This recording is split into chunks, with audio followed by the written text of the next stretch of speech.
अस्सलामुअलैकुम एवरीवन। आज की वीडियो में हम पढ़ेंगे कॉमन टर्मिनोलॉजी। ठीक है, प्रॉम्प्ट इंजीनियरिंग के बारे में कॉमन टर्मिनोलॉजी जो कि सर ने आप सबको असाइनमेंट दिया है, सर अशारिब ने। तो सबसे पहले हम इस यहाँ पे स्टार्ट करते हैं प्रॉम्प्ट इंजीनियरिंग। तो प्रॉम्प्ट इंजीनियरिंग में हमारे पास क्या लिखा हुआ है? Prompt engineering is the practice of designing effective inputs. अच्छा, ये सारी जो इंग्लिश यहाँ पे लिखी हुई है वो आप लोग खुद पढ़ लेना, मैं इसका आपको मतलब बता देता हूँ कि इसका मतलब क्या है। ठीक है, क्योंकि वीडियो मैं नहीं चाहता कि ज़्यादा लंबी हो जाए। तो यहाँ पर जो प्रॉम्प्ट इंजीनियरिंग क्या होता है? प्रॉम्प्ट इंजीनियरिंग का मतलब होता है कि एआई से जवाब हासिल करने के लिए सवाल को स्मार्ट तरीके से लिखना। यानी कि फॉर एग्ज़ाम्पल, अगर मैं अपने चैट जीपीटी को बोलूँ कि मुझे एक एस्से लिख दो, तो वो क्या करेगा? एक जनरल सा एस्से लिख के दे देगा जो कि हमारी रिक्वायरमेंट के मुताबिक नहीं होगा। जैसा हम एक्सपेक्ट कर रहे हैं कि हमें आउटपुट ऐसा मिले, वो वैसा नहीं होगा। लेकिन सपोज़ करें कि हम ऐसा लिख दें, बल्कि सपोज़ कि आप खुद ट्राई करके देखें। आप ऐसे लिखें, मुझे 150 वर्ड्स का फॉर्मल एस्से लिख दो, the role of technology in education. ठीक है, एकेडमिक टोन में और सिंपल वोकैबुलरी यूज़ करते हुए। हमने अब क्या किया है? अपनी प्रॉम्प्ट को क्लियर किया है। पहले क्या था? मुझे एक ऐसे लिख दो बस, वो क्रिस्टल क्लियर नहीं था, वो स्पेसिफिक नहीं थी। अब जो हमने प्रॉम्प्ट लिखा है उसमें हमने वर्ड भी बताए, उसमें हमने टोन भी बताई, उसमें हमने सब्जेक्ट भी बताया कि हमें किस उस पे लिखना है, किस टॉपिक पे लिखना है। ठीक है, तो हमने क्या है उसमें सब कुछ बता दिया। प्रॉम्प्ट जितनी क्लियर होगी, जितनी स्पेसिफिक होगी, जितनी अच्छी क्रिस्टल क्लियर प्रॉम्प्ट होगी, उतना अच्छा, उतना हमारा एक्सपेक्ट किया गया आउटपुट हमें मिलेगा, उतना डिज़ायर आउटपुट हमें मिलेगा। तो यही होती है प्रॉम्प्ट इंजीनियरिंग। तो थोड़ा सा हमने प्रॉम्प्ट इंजीनियरिंग के बारे में समझ लिया। अब हम चलते हैं आगे अपने मेन असाइनमेंट की तरफ, जो कि है कॉमन टर्मिनोलॉजी। मैं अभी आपको दिखा देता हूँ कि सर ने कहाँ पर ये असाइनमेंट दिया है। सर जो हैं, वो सर अशारिब जो हैं, वो संडे अनाउंसमेंट ग्रुप में भी सेंड कर देते हैं। ये देखें, मैं दिखाता हूँ, ये देखें, सर ने यहाँ पे रेफरेंस दिया हुआ है कि आप यहाँ से प्रिपरेशन कर सकते हैं। और ये हमारे पास असाइनमेंट दिया हुआ है, देखें, सेकंड असाइनमेंट है। फर्स्ट असाइनमेंट हमारे पास था attention is all you need, और हाउ अंडरस्टैंडिंग एलएलएम। ठीक है, तो सेकंड हमारे पास ये है। तो हम इसको स्टार्ट करते हैं। सबसे पहले हम देख लेते हैं एलएलएम के बारे में। अब यहाँ पर हम देख रहे हैं कि एलएलएम क्या होता है। एलएलएम की फुल फॉर्म ऑब्वियस सी बात है कि आपको पता होगा और पता होना चाहिए, लार्ज लैंग्वेज मॉडल्स।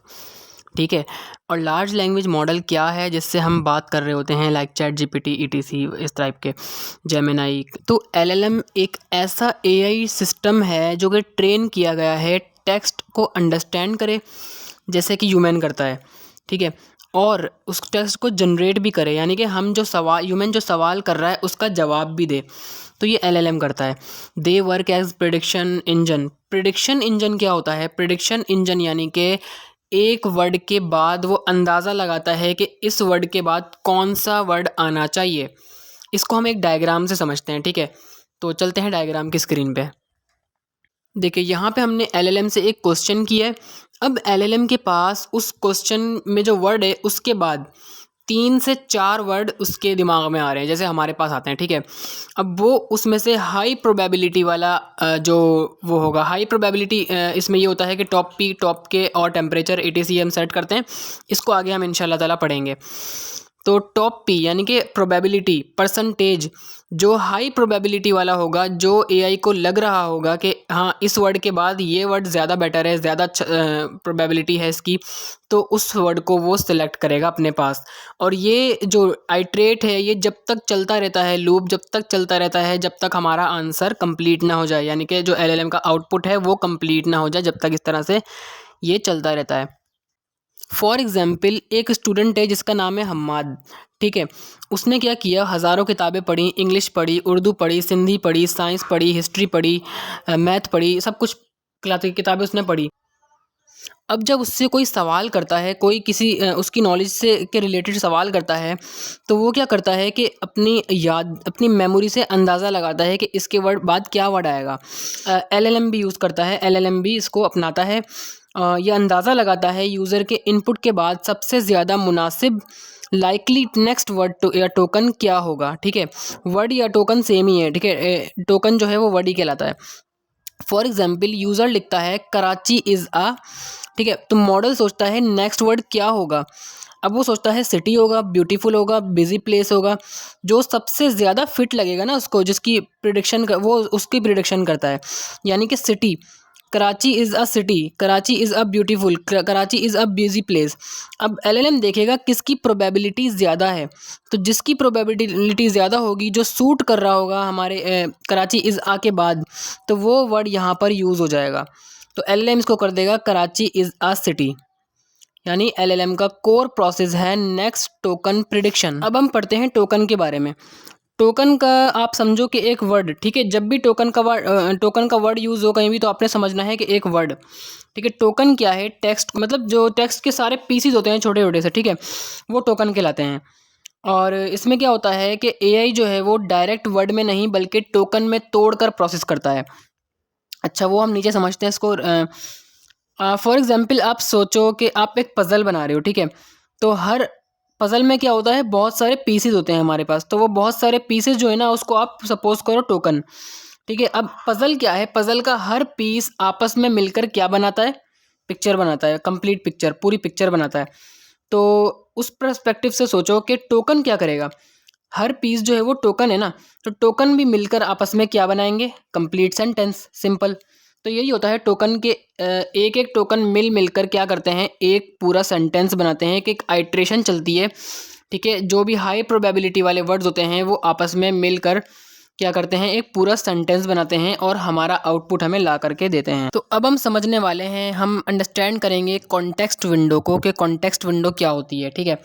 तो कॉन्टेक्स्ट का वर्ड हमने यूज़ किया है। सबसे पहले हम इसका मतलब देखेंगे कि कॉन्टेक्स्ट का मतलब क्या होता है। कॉन्टेक्स्ट का मतलब होता है डेटा, बैकग्राउंड इन्फो।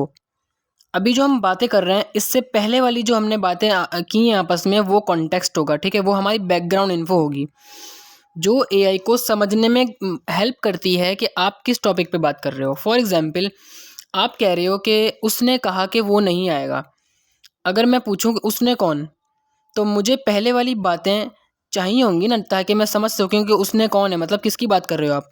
तो आप बोलोगे कि हम्माद ने कहा है कि वो नहीं आएगा। तो अच्छा, अब मुझे पता चला। अब मुझे कैसे पता चला? क्योंकि आपने मुझे कॉन्टेक्स्ट बताया, मुझे बैकग्राउंड इन्फो पता चली कि हाँ, हम्माद की बात हो रही है, ठीक है।